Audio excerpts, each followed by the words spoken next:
a question. My question is regarding Christians on YouTube with so-called hell visitations.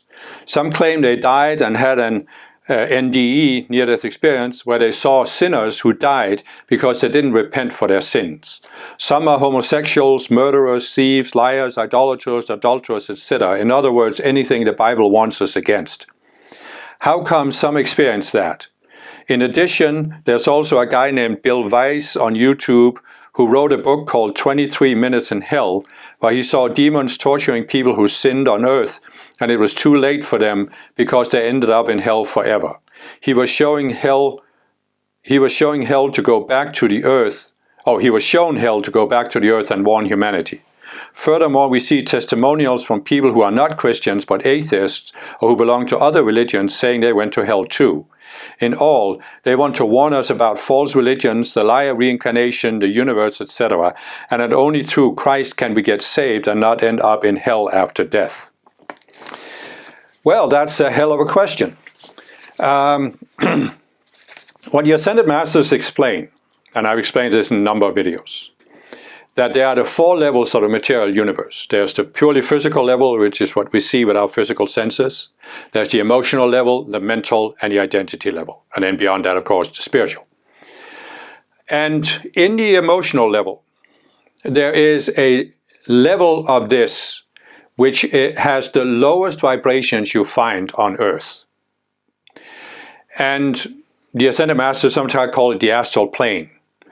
And in the astral plane, there are places that look much like the visions of hell that people have had. You go back hundreds of years and people have had visions of hell. Dante, for example, wrote a book about the 9 circles of hell. And there's a reality to it in a sense, but you have to realize it's not a physical place. It's a place where souls or life streams go after they leave physical embodiment or in between physical embodiments. And so the purpose of this is really, it's an extension of what I have called the school of hard knocks, where some people are in such a low state of consciousness that they will not listen to any spiritual teachers. They will not even examine themselves and say, why am I doing this? Why am I always reacting like this? So they won't listen to anything. So they can only learn from experiencing the consequences of their state of consciousness. And they do this by interacting with other beings who are in the same state of consciousness and, doing unto others what they don't want others to do to them. And after a life stream has gone through this long enough, it can come to this point where it's just had enough. And it becomes willing to look at itself and say, how can I change? Instead of trying to force other people to change. Basically, you can say, hell is where there's the maximum amount of force. In hell, you have a maximum amount of force that's beyond what you see in the physical plane. That's why you have these images of people being tortured, or you have this image of fire. I mean, what is fire? Caused by friction.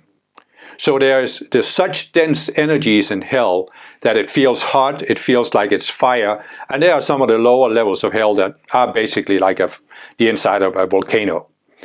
And I haven't personally seen any of this, but I have read, the near-death experiences and others. So it's in many cases to have a certain accurate description of it. But you have to be very, very careful about, you could basically say that people have these experiences. There are two ways you can have an experience like this. One is that you are actually able to go beyond your normal state of consciousness and see something you don't normally see. Another is that you go where your state of consciousness pulls you. So, specifically, here are Christians that have a vision of hell. Why are they attracted to this? Because they have the same state of consciousness that you find in these levels of hell. And what is that state of consciousness? No tolerance for those who are different. This is what creates certain levels of hell. So here these Christians, they are attracted to see this, and they're actually given this opportunity because it's an opportunity for them to see what their level of intolerance and judgment, judge not after appearances, as Jesus said. These people are judging after appearances. Oh yeah, anybody is bad, homosexuals, yeah. Murderers, thieves, liars, idolaters, adulterers, they're all bad, they deserve to be punished because this is their Christian mindset. And God is the angry and punishing God. So they think God has created hell and is sending people to hell if they don't obey the Christian religion. And so they are given this experience as an opportunity for them to see that if they continue in this mindset for the rest of this lifetime, this is where they're going to end up in between embodiments if they don't change their consciousness. Because they have to go and experience a more extreme level of judgment than what they have done on earth. But they, of course, because they are in their Christian mindset, when they come back from the experience, they are interpreting the experience through their Christian mindset. So they see this as a validation that, first of all, God has created hell. God sends those to hell who don't obey the Christian scriptures or what the priests are saying. And this is just the way it is. And they still think they can avoid it. And it's, of course, complete misinterpretation of it. Because the reality is, as the Ascended Masters explain, God has not created hell. Human beings have created hell. We created hell on earth in the physical realm, but we have also created these lower levels of the astral plane, the emotional level, where,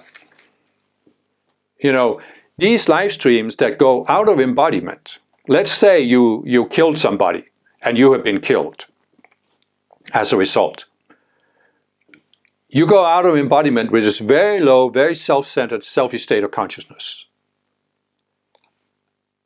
How are you ever going to get out of it? You are not willing to listen to anybody. You're not even willing to listen to the Christian religion or any other religion who says do unto others.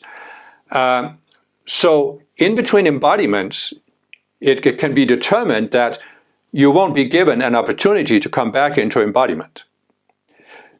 You are sent to this, or rather you magnetize yourself to this level of hell, because perhaps by experiencing an even more extreme manifestation than you experience in physical embodiment, you can shift your consciousness before you are allowed to re-embody.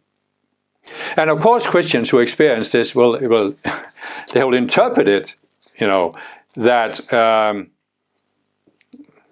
that they are warning us about false religions and reincarnation and all of this stuff. But that's again, as I'm saying, instead of using this vision of hell as an opportunity to examine the beam in your own eye, you continue to look at the splinter in the eye of your brother. And that's how human beings created hell in the first place, by refusing to look at themselves and projecting out that it's all other people's fault. This is what created hell. And it's just a matter of how intense does that prejudice, judgment after appearances, condemnation, the desire to punish, the anger against others. I mean, what is the fire in hell? Partly driven by people's anger.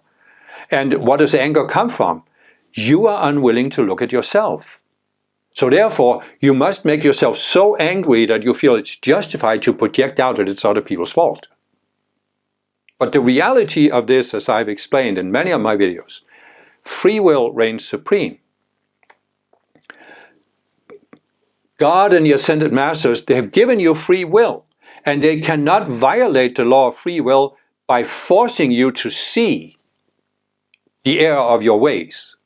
So when you close yourself off, and this is what many Christians and many other religious people have done, because they're not listening to spirit, and listening to God or the Ascended Masters, they are using a human interpretation of their scriptures to say, this is how it is. And so they're cut themselves off. And that's why they put themselves in the school of hard knocks.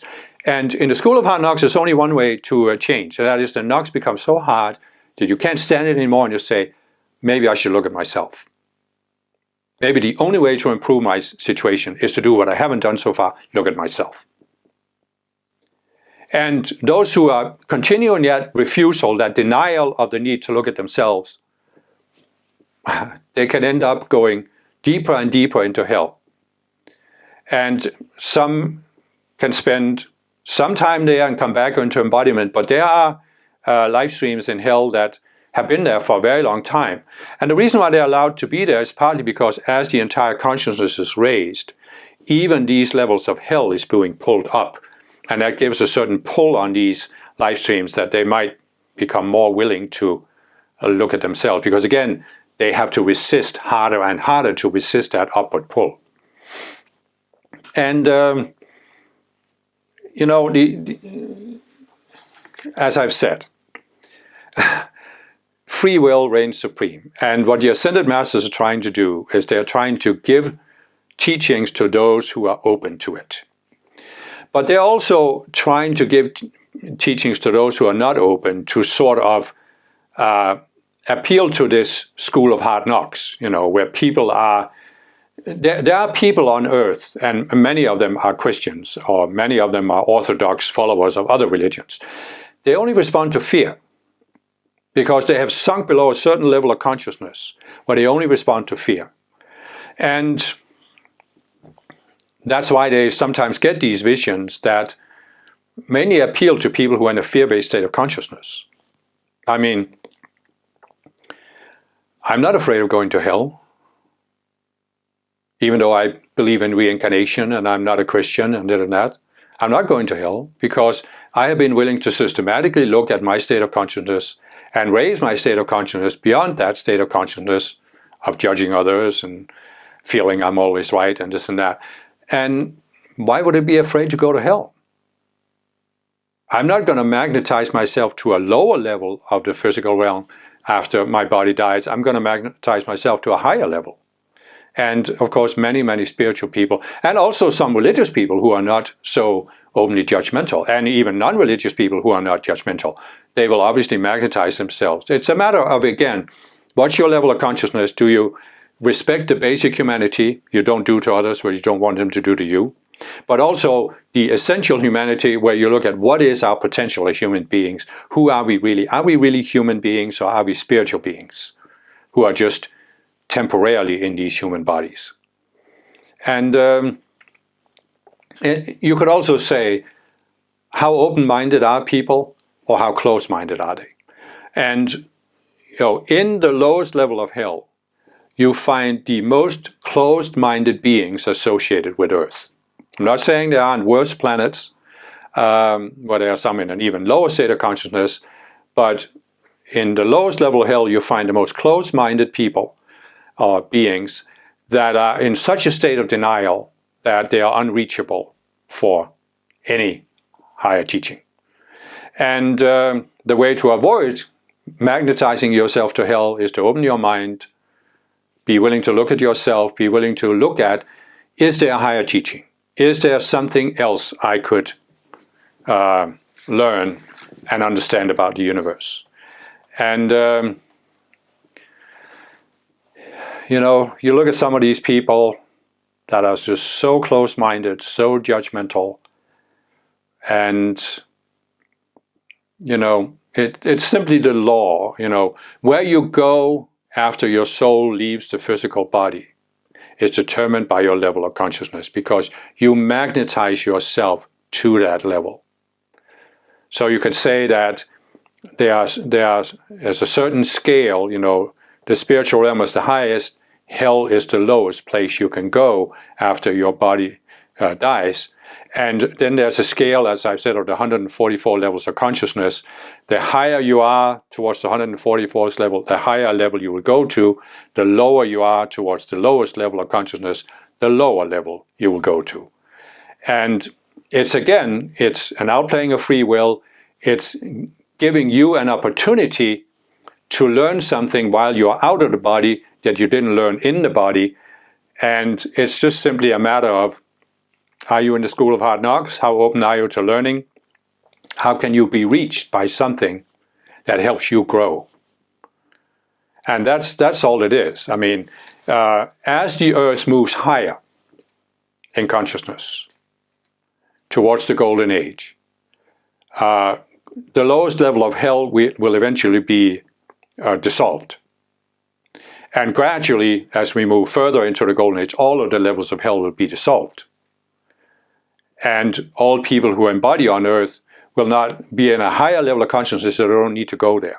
There may be some of these beings who are in hell now who will not move on when the planet moves on, but then they will go to other planets, and they will go to enter what's called the second death, where the life stream is dissolved. So, as a spiritual person, don't even be concerned about this. I mean, it's like this, you know, what the masters are saying. When a student is ready, the teacher appears. So if you recognize there's a higher spiritual teaching, whether it's this or that or the next teaching, doesn't matter, you're not in danger of going to hell. It's only for those who are very close-minded and who only respond to these fear-based visions. So the best thing you can do as a spiritual person is just realize, well, this is not for me. Let me intuit what is the teaching I need at this moment that can take me to the next level. And then you go with that.